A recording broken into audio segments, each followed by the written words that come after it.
Here's the Prime Minister, live from New York. And now more than ever, it's very important that we're engaging with our like-minded friends and partners all around the world. It has been a great opportunity today to meet with many of those. Of course, meeting with President Biden as part of our bilateral here, and I'll be joining him again when I go to Washington and, of course, have the Quad meetings later in the week. In addition, the opportunity to meet with so many of our European partners, whether they be from NATO, the European Union, Sweden and Austria. These have been important meetings and a good opportunity for us to be talking about the many issues that we share in common. Today's meeting with President Biden was incredibly important. We were able to re-inform the partnership that we were able to announce last week together. But more importantly, to affirm the ANZUS alliance that this month we mark 70 years of us working together in that way, and indeed more than a century of us standing together in so many challenging times. And they're challenging times that we're facing now. And the partnerships and alliances that we have, the many countries we work with, we share this view, and that is the Indo-Pacific will be a region that will challenge the world and will determine the future of so many all around the world. And together with the United States, we want to ensure that those in Europe and around the world can join us in focusing on addressing those challenges. Today we had the opportunity, as I said, to affirm our friendship and our alliance and our new partnership. But in addition to that, to address the many other challenges, whether they be the challenges of global climate change, the supply chain issues that we need to address together, and the economic challenges that we face. This is a partnership that goes beyond just our security interests and one that goes to our like-minded views of the world. With our European partners, it was a good opportunity to be able to answer questions and take them through the important announcements that we've made from Australia's interests over the course of the past week.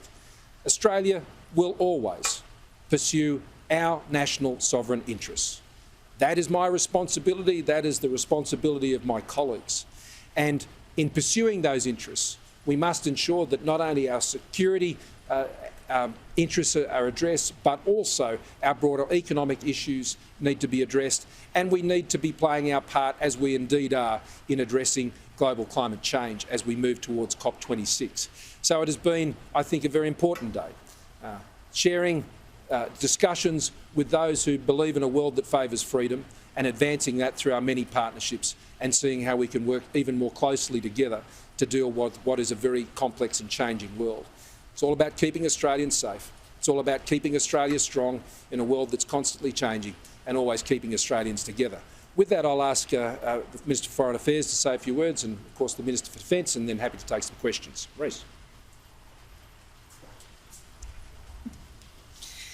Thanks, Prime Minister, and good to be here with the Prime Minister and the Defence Minister, and particularly good to be in Washington and New York in the last week or so, and particularly the opportunity to attend the speech of the President of the United States to the UN General Assembly this morning, to meet with the President and his senior team today as well. We want to thank the President and Secretary Blinken, National Security Advisor Sullivan, Ambassador Thomas Greenfield, Special Envoy Kerry and others who were part of that meeting. Today's engagements continue the very significant momentum that has been built out of the OSMIN consultations last week, where we agreed to a number of foreign policy and defence outcomes that were part of the joint statement from OSMIN itself. As well as a wide range of US officials. I've also been pleased to meet with friends and counterparts in the last days from the Philippines, from the United Kingdom, from the Maldives, from Portugal, the EU, Latvia, Sri Lanka, the UAE, Poland, Thailand, India and UN agencies, including in a number of those meetings the opportunity to discuss gender issues, women, peace and security, as well from my portfolio as Minister for Women. More meetings in that context to come tomorrow. These are all valuable opportunities to canvass Australia's priorities for the Indo-Pacific and in the Indo-Pacific, for freedom, for openness, for stability, for security and inclusivity in our region with ASEAN at its heart. We've also, as the Prime Minister said, discussed the AUKUS arrangements, emphasising that it's about Australia's national security and our ongoing contribution to the stability of our region. It is a partnership about sharing technology and capabilities, not a military alliance or a security pact. It's timely to remember, I think, that 2 years ago this week, Quad foreign ministers met in New York face-to-face for the first time. I'm very proud to know that our Quad leaders will now be meeting in person in Washington this week, with a strong focus on the priority issues for the Indo-Pacific, including vaccines and health security, critical technologies and climate. It's a positive, practical, diplomatic network which is delivering for our region. Can I finish, Prime Minister, by saying that overall, this visit that the Defence Minister and I have been undertaking for the last fortnight to Indonesia, to India, to the Republic of Korea, to Washington and New York, has been one of the most substantive foreign and defence policy engagements by Australia in recent times. And in the US, the marking of the anniversary of ANZUS, the holding of a substantial AUSMIN, the announcement of AUKUS has enabled us to secure some of the most significant outcomes for Australia's national interests in the history of our relationship. I want to thank the Defence Minister for his engagement. The work that we have done together has been comprehensive, and thank all of those who've contributed to the program across those engagements. Thanks, PM. Thank you. Well, PM Marise, thank you very much. Firstly, say thank you to Marise. We have had extensive engagement over the course of the last couple of weeks. We'll meet later this week with Indo-PACOM and talk about the region and to talk about what it is we've announced under AUKUS.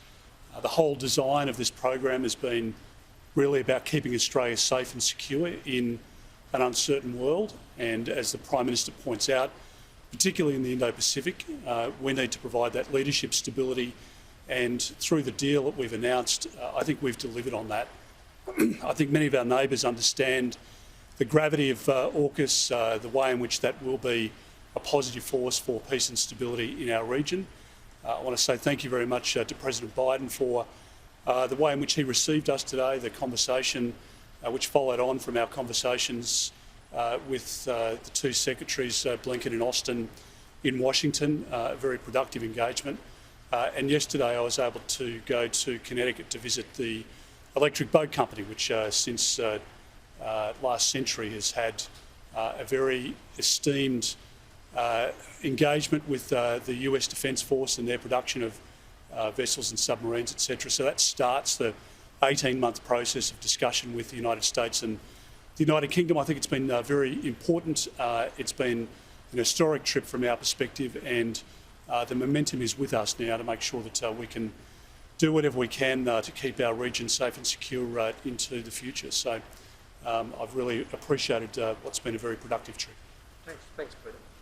Happy to take some questions. To the President about climate change, you obviously would have discussed that. And was critical minerals and hydrogen discussed during the meeting? Yeah, well, what I was able to address was the significant progress Australia has made. 20% reduction in emissions in Australia since 2005, which outstrips many of the countries' performance to date, including here, frankly, in the United States, let alone in Canada and New Zealand and so many other countries. Australia has the highest level of rooftop solar anywhere in the world. And our achievements in reducing emissions is an important story for Australia to continue to tell, because it's our record of achievement that actually establishes the integrity of the commitments that we make, that we will meet and beat our 2030 targets. I was able to inform the President today, and that we will continue to work on our plan as to how we can continue to reduce emissions to zero well into the future. As I indicated at the start of this year, it was our intention to do. Because in Australia, it's not enough to have a commitment to something. You've got to have a plan to achieve it. And this is an important part of the way we approach this task. You have a plan to meet your commitment. If you don't have a plan, you don't have a commitment. And so we will continue to work through those issues, and it was a good opportunity to discuss the important elements of that plan today, in particular technology, the hydrogen projects that we're engaged in, which were announced particularly earlier this week, and the important role that hydrogen technology, as well as CCUS, battery technologies and others are going to play, not just in advanced economies, but in developing economies as well. We share a passion that developing economies, particularly in our region, in the Indo-Pacific, will be able to develop their economies with a clean energy future, that they will be able to realise the jobs that advanced economies have, to develop their industrial base on the new energy technologies, and Australia wants to play a critical role in that, and we want to partner with countries to achieve that. This will be an important topic of discussion on Friday, particularly to the point that you've raised. That will be an important discussion point on Friday as part of the Quad. The critical supply chains, rare earths and critical minerals, and how they feed into the many technologies that make up the new energy economy is a big part of Australia's opportunity in the future. That has important opportunities for our resources sector.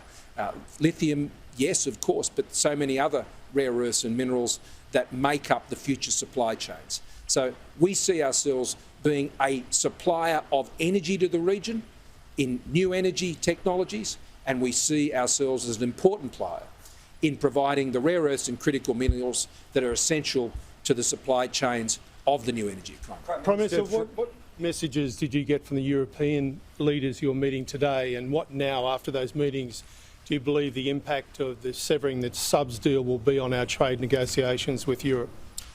Well, firstly, on the issue of trade, to pick that one up first, apples and pears, as I described it, which weren't my words, they were words from one of the officials from the Commission.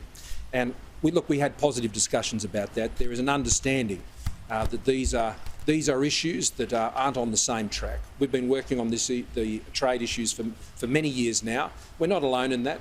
The Canadians have been doing the same. It's no easy thing to land a trade deal with Europe, and there are many complex issues that Minister Tehan will continue to work through.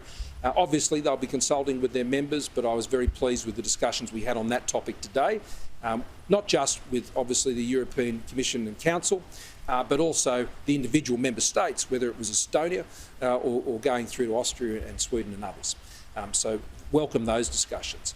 The other thing that I take great heart from in my discussions with European leaders today, and I'm sure Peter and Marise in particular, she's had even more, is how focused they are on the Indo-Pacific.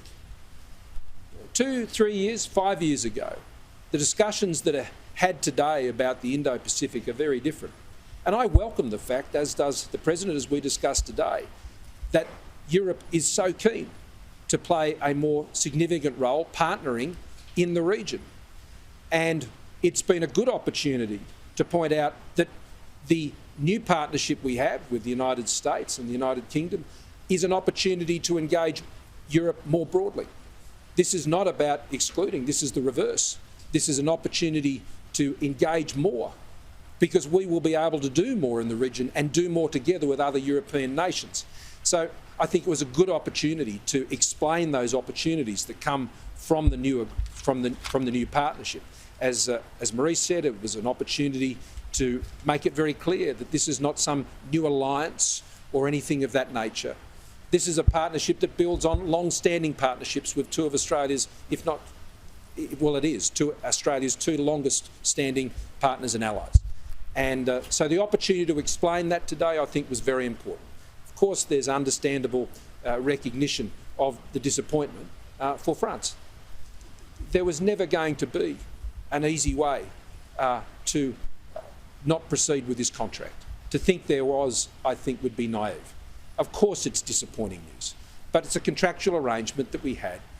We're acting consistent with the contract, and we will meet all our obligations in relation to the contract in terms of the options we've exercised, and the opportunity to explain those matters, I think, was reassuring that Australia would be doing the right thing in terms of our obligations. Prime Minister, just on those financial obligations, have you discussed with the US helping to meet any of those break elements in the contract with the French, so any financial contribution by them in Well, it's not a matter for the severing? United States.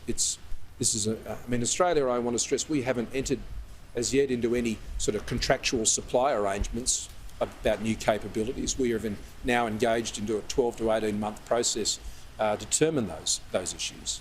But this is a matter that was initiated by Australia. I'll be very clear about that.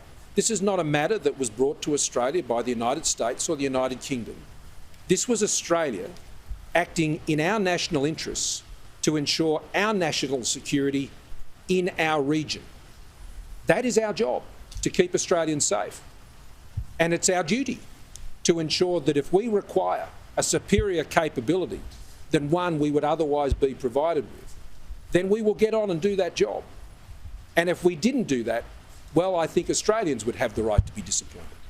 And we've avoided that by ensuring that we are able to now proceed on a superior path to a superior capability. That is in no way, as we're able to stress today, any criticism of the attack class submarine whatsoever. That was never the point. It was a conventional submarine. It could only do so much. And in this strategic environment, that was not enough. Minister, if you don't mind just returning to climate change for a moment. Sure. President Biden said that our two countries are in lockstep. He also said about climate change that we are almost at the point of no return.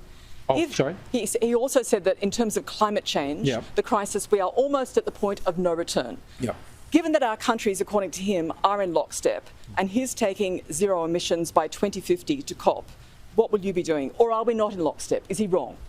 No, I think we are both seeking to get to the same place. Which is and emissions I think of we've zero by always been 2050? seeking to get to the same place. We are going to see the most profound transition of the global energy economy that we have seen in a very long time. Prime Minister, on the and we are going to specific- be making that transition. And we're going to be making that with an Australian plan, By following when? an Australian path to achieve that goal. And we'll be outlining that between now and COP26. And that's why I was able to indicate to the President today. We are working through our own processes about our plan, and when we're in a position to make further announcements on that, then we will. Prime Minister, what assurances officials did from you... the Biden administration have made it quite clear that they think Australia should have taken a bit more responsibility in dealing with the French before this announcement was made. Have you picked that up while you're here? Well, it was another good opportunity to indicate the process that we've been engaged in. We had made clear for some months now that the capability of a conventional submarine to operate in that environment which we now face pose serious risks. We were very clear, I was very clear about that issue. Now, clearly, where we are is we both understand that the environment that we're seeking to operate has changed. I don't think there's any dispute about that. There may be a difference of view, well there certainly is, obviously, about whether the conventional submarine was going to be able to deal with that.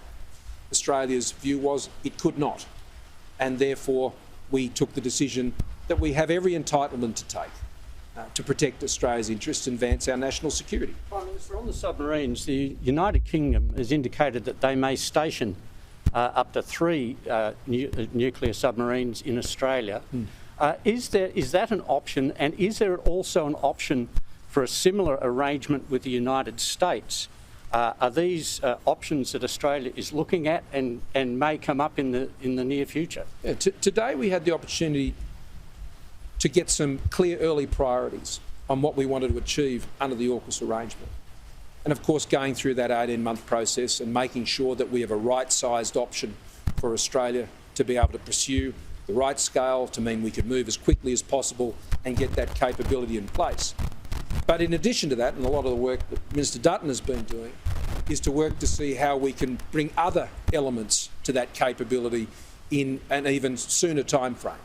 Now, that can involve the very things that you're talking about. There are no commitments on that as yet, but being able to bring that capability into our region and to work with that provides training opportunities for Australians as well as we seek to build our capability to be able to support our own nuclear-powered submarine fleet over time. But it wasn't just about that. Issues of AI and cyber and quantum and all of these technologies are critical parts of our national defences. And these will be significant early areas where we will work together, as indeed the announcement made very clear. So there is a lot of work to do. This is about Australia doing more, and doing more with others, and not just with the United States and the United Kingdom. Our policy, our plan, our strategy is about doing more and more with more partners to ensure a stability that delivers peace and security. President, Can I just ask, what assurances did you get today within that US bilateral that all the legislative requirements within Congress that are needed for AUKUS to go ahead would actually go ahead. Is the President telling you that he's going to push everyone in Congress to agree to all those legislative changes to make AUKUS a reality as opposed to an announcement? What's important to note is today the President affirmed again, obviously, the support for the announcement we made last week. But as we led up to the AUKUS arrangement, and particularly to pursue the option of nuclear-powered submarines, then all parties are very conscious of the many issues each of us will have to progress. And so we have entered into this arrangement, this partnership, with our eyes wide open about what would be necessary. The President felt compelled today, Prime Minister of the UN, to assure the world that America wasn't leading its allies and Australia into a Cold War with China. It's obviously he sees the seriousness of this matter in those terms. Are you confident that that can be avoided without diplomatic contact with Beijing? I am confident that we can avoid the conflict that we all want to avoid. And I believe that includes not only Australia and the many countries in our region and our friends across ASEAN, but I believe that extends to our partners in the Quad, Japan and India, as we'll discuss later this week, as it indeed does to China. I have no doubt that that's what we are all seeking to achieve. I'm encouraged by the President's efforts in seeking that direct engagement and having that direct and honest engagement with China. We had the opportunity to discuss those issues today. The President has a deep understanding of the Indo-Pacific, a very deep understanding. He's been around this space for a very long time and he knows it intimately. And that is a great reassurance to our partnership, that he understands these issues at this level. And so we are joined in this objective of peace. We are joined in this objective of doing all we can to ensure that the stability that we can provide will deliver the peace that is necessary. Prime Minister, on the European Trade Union, Free Trade Agreement, do you feel any more confident about the progress of the negotiations following your discussions with the Europeans today, particularly with the Austrian Chancellor? Well, I particularly welcome the fact that Sebastian and I were able to come to the agreement which we talked about last year. It actually began when we were working together on COVID issues, and we had quite a discussion about those also today. The progress of an EU free trade agreement is not a simple one. The timetable for that, I've known for some time, is one that's going to continue to require a great deal of patience. Other countries know that as well, and so we will just continue doing the work, and that's what I discussed with European leaders today. There is still a journey ahead of us. That journey is unchanged by the events of the last week, and that will be about the issues of trade, because ultimately I think an improved trading arrangement between us and the European Union is important for parties on both sides. It's a key point made today by the Estonian President. There is a lot of enthusiasm for a closer trading arrangement with Australia across European leaders, and that has been my experience in dealing with them for some time now. But it is not a simple thing to come to an EU agreement with so many nations involved, and so we will continue to exercise the patience needed to get there. Okay, thank you very much, everyone. That is the Prime Minister, Scott Morrison, alongside the Defence Minister and the Foreign Minister in the latest press conference, capping off a very busy day out of New York.